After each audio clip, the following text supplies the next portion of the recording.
하나님 말씀은 구약성경 출애굽기 9장 27절에서 32절까지입니다. 출애굽기 9장 27절에서 32절까지 우리 같이 한 목소리로 함께 읽겠습니다.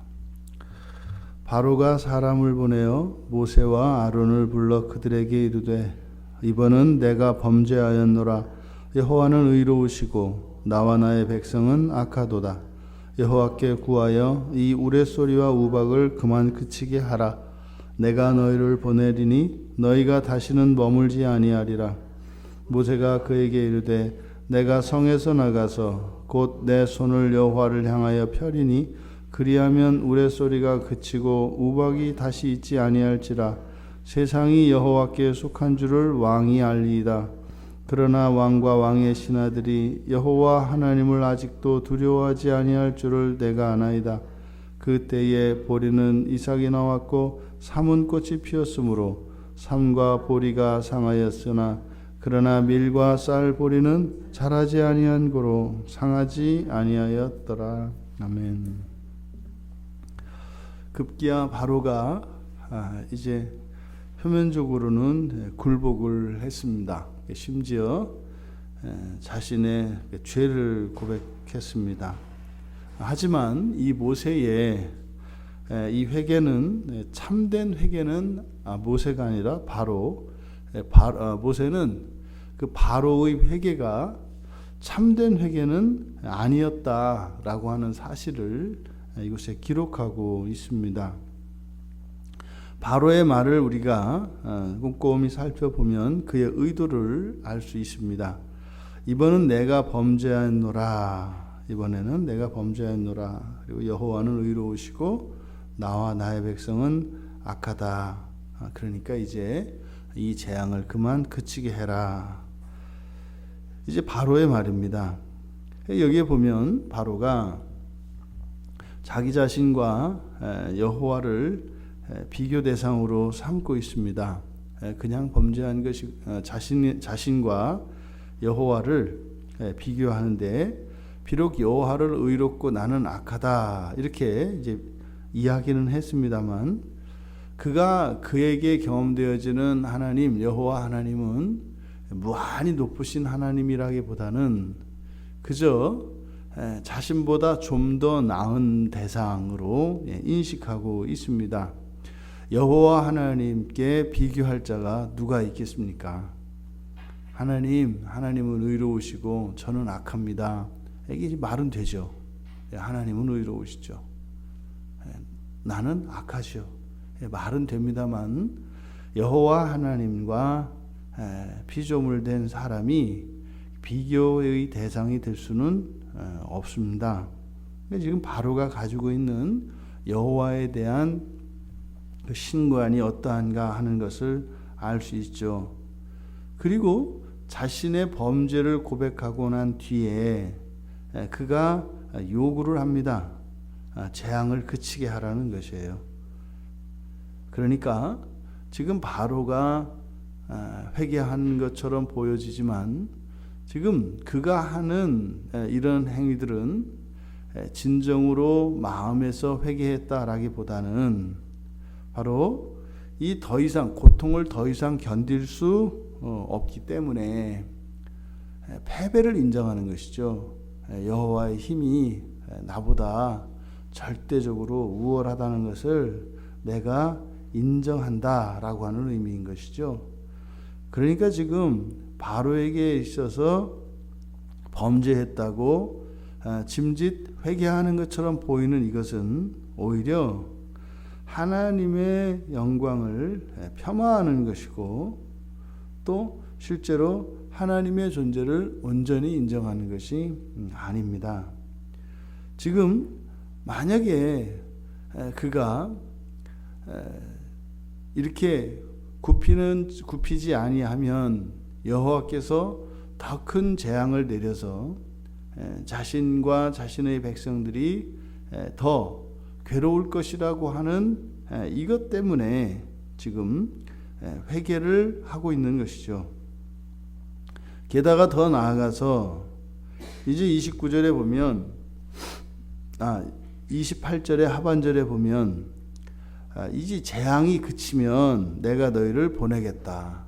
그리고 다시는 머물지 않겠다. 지금 여호와께 보상을 제시합니다. 이거를 그쳐주면 내가 이리 하겠습니다. 여호와께서 바로에게 명령을 하셨고요. 지금 바로가 여호와의 명령에 순종하지 않으므로 이런 재앙들이 계속 일어나고 있습니다. 근데 지금 바로는 모세에게 거래를 하는 거죠. 이것을 그치면 내가 보내주겠다. 그러니까 여호와의 명령에 순종하는 것이 아니라 이것을 그치면 보내주겠다. 이렇게 조건에 따른 보상으로, 그러니까 하나님의 말씀에 순종하는 것이 아니라 보내는 그 주권이 여전히 자기에게 있습니다. 그렇게 하면 내가 보내주겠다. 그러니까 그렇게 하지 않으면 안 보내주겠다. 이것이 이 세상을 살아가는 그리스도인들에게서도 이런 일이 일어나죠. 하나님이 이렇게 해주시면 이렇게 하겠습니다. 저렇게 하겠습니다. 이 조건 자체가 짐짓 그것이 선해 보이는 이유는 애시당초 그런 마음이 없었기 때문에, 그런 마음도 없다가 이런 마음을 품은 것으로도 자기 자신에게는 이것이 선한 것으로 보이겠습니다만 하나님께는 그렇게 할 수 있는 게 아니죠. 하나님이 이렇게 저렇게 하면 내가 마음을 바꾸겠습니다. 그러니까 지금 그가 생각하는 하나님이 누구인가 하는 것을 생각해 봐야 합니다. 하나님은 인격적이십니다. 그래서 우리가 이렇게 매일 마주치는 많은 사람들 가운데 한 사람처럼 그렇게 인격적인 대상으로 우리가 하나님을 인식해야 합니다. 그런데 하나님의 존귀와 영광을 평범한 사람들과 똑같이 여겨서는 안 됩니다. 이것이 자꾸 문제가 생기는 거예요. 하나님이 인격적인 하나님으로 우리에게 다가오시니까 하나님의 영광까지 도매금으로 넘겨버리려고 하는 거죠. 이게 문제입니다. 그냥 영광 중에 하나님께서 절대적인 권위로 나타나면 우리는 하나님 앞에서 두려워서 벌벌 떨 것입니다. 그리고 일체의 어떤 하나님의 명령이나 말씀에 토를 달거나 거기에 이의를 제기하고 불복종하는 일은 절대 없을 것입니다. 근데 그 하나님이 인격적으로 다가오시면 그게 다 없어지는 거예요. 없어지는 정도가 아니라 위에 서죠. 하나님 이렇게 밑으로 보죠. 그러던 바로가 지금 이제 어떻게 해요? 이제 눈높이가 이제 조금 맞은 겁니다. 물론 예전에 비해서는 엄청 변한 거죠. 하지만 여전히 하나님 앞에서 악한 것은 별반 달라지지 않았습니다. 그런데 모세에게는 대단한 변화가 일어난 것은 틀림없습니다. 하지만 지금 그의 회개는 참된 회개는 아니다. 왜요? 만약에 진정으로 회개했다면 즉시 이스라엘 백성들을 광야로 보내서 절기를 지키게 했을 것입니다. 제사 드리게 했을 거다 이 말이에요. 그런데 지금 바로에게는요, 여전히 두고 보려고 하는 심산이었다라고 하는 것을 모세는 지적하고 있는 거예요. 가서 재앙을 그치면 보내주겠다. 이게 무슨 말이에요? 안 그치면 안 보내주겠다는 거 아니에요. 하지만 모세는 뒤에 있는 내용을 보면 이러한 바로의 그 속마음을 간파하고 있었기 때문에 그는 아직 여호와를 경외하고 있지 않다는 사실을 알았습니다. 그러함에도 불구하고 그는 재앙을 중단시켜 주도록 여호와께 기도합니다. 지금 이 모세가 바로를 위하여 이렇게 내가 기도하겠다라고 하는 이것은 바로 바로로 하여금 여호와를 온전히 알게 하는 것이 목적이기 때문에 그가 약속을 지키지 않을 줄 알면서도 그 기회를 줌으로써 여호와를 알 수 있도록 하기 위한 것입니다. 근데 지금 성경을 보면 그 뒤에 이어지는 내용을 보면 31절에 그때 보리 이삭이 나왔고 삼은 꽃이 피었으므로 삼과 보리는 상했다, 이렇게 얘기를 합니다. 이게 지금 이미 우박이 쏟아져서 보리와 삼은 완전히 망가졌던 거죠. 그런데 32절에서 그러나 밀과 쌀 보리는 자라지 않았다. 그러니까 이것은 피해를 입지 않았다, 이렇게 이야기를 합니다. 그러니까 아직 땅 속에는 밀과 보리가 자라고 있습니다. 이것은요, 하나님께서 분명히 아시죠. 모세도 알고 있죠. 근데 지금 재앙이 중단되면 지금 바로에게는 이제 먹을거리가 곧 생길 것입니다. 이것이 바로에게는 어찌 보면 속셈이었는지 모르겠습니다만, 하지만 이것은 하나님께서 남겨두신 은혜였던 거죠. 여호와 하나님은 이렇게 진노 중에라도 항상 은혜를 남겨두십니다. 이 세상을 살아가는 동안 또 영원한 가운데에서도 하나님의 진노가 남김없이 부어지는 것 같을지라도 거기에는 항상 하나님의 은혜, 남겨진 하나님의 은혜가 있습니다. 그러니까 하박국 선지자가 진노 중에라도 긍휼을 잊지 마십시오라고 요구할 수가 있는 거죠. 여호와 하나님께서는 죄인들을 다루실 때 항상 은혜를 남겨두셔서 죄인들이 돌이키고 하나님의 긍휼을 구할 때 언제든지 하나님께서는 남겨두신 그 은혜를 베풀어 주시는 분이신 것을 우리가 알 수 있습니다. 본문에 보면 지금 하나님께서 모세로 하여금 이제 이 재앙을 중단시키게 할 것인데, 또 그 뒤에 이제 앞으로 싹이 날 밀과 쌀을 통해서 바로와 애굽의 백성들을 위하여 남겨두신 하나님의 은혜를 알게 하십니다. 하나님께서 원하시는 것은 그거죠. 이렇게 외식적인 회개라도 하나님이 은혜를 베푸신다. 회개하는 척 하는 것에도 하나님께서 베푸시는 은혜가 있다.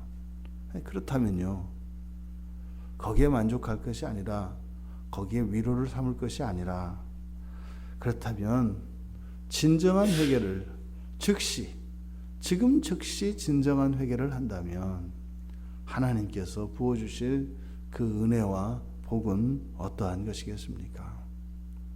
진노 중에라도 은혜를 남겨두시는 하나님, 바로를 통해서 바로에게 일어난 그 작은 변화, 그것이 온전한 변화는 아니었지만 거기에 은혜가 있다라고 하는 것을 모세는 오늘 말씀을 통하여 우리에게 전하고 있습니다. 하지만 거기에 그칠 것이 아니라 오히려 더 온전한 회개로 하나님의 복과 은혜를 누리는 그러한 삶이 참으로 복된 삶이라 할 수 있겠습니다. 예수 그리스도께서 십자가에 매달리셨을 때 하나님의 진노가 부어진다고요. 남김없이 말입니다. 근데 그리스도께서는요, 지금 오늘 본문에서 아직 싹이 올라오지 않은 밀과 쌀보리, 땅 속에서 자라고 있는 밀과 쌀보리와 같이 지금은 죄 가운데 하나님을 대적하고 불순종하고 있는 수많은 죄인들이 예수 그리스도의 죽음 이후에, 이 진노 이후에 하나님의 은혜로 회개하고 돌아올 것을 보신 것이지요. 그것은 뒤로 지체하거나 늦장을 부릴 것이 아닙니다. 지금 즉시 우리가 회개하고 하나님의 은혜의 보좌 앞으로 나아간다면 우리는 볼 수 없었던, 그리고 우리는 절대 알 수 없는 그 하나님의 은혜를 누리게 될 것입니다. 그리스도를 통해서 약속되어진 그 회복의 복음이 오늘 우리의 삶 속에 그렇게 꽃이 피어서 우리의 인생 안에 찬란한 그리스도의 봄이 임하는 복된 하루 되시기를 주님의 이름으로 축원합니다. 존귀하신 하나님, 하나님의 진노 가운데에도 남겨두신 은혜가 있음을 믿습니다. 하물며 언제나 하나님을 사랑하며 예수 그리스도를 믿는 하나님의 백성들을 위하여 남겨두신 은혜는 넘치는 은혜일 것을 믿습니다. 하나님께서 주신 그 많은 은혜들이 저희들의 삶 속에 경험되지 못하는 것은 여전히 저희들이 참으로 하나님을 주인 삼지 않고 하나님을 의지하기보다는 하나님이 아닌 다른 무엇을 의지하며 또한 저희들의 죄를 끝까지 돌이키지 않기 때문인 것을 고백합니다. 하나님, 저희들 마음속에 두려움이 없게 하시고 하나님께 온전히 저희들 자신의 모든 것을 의탁하여 참된 은혜의 삶을 살아갈 수 있도록 복을 내려 주시옵소서. 예수님의 이름으로 기도하옵나이다. 아멘.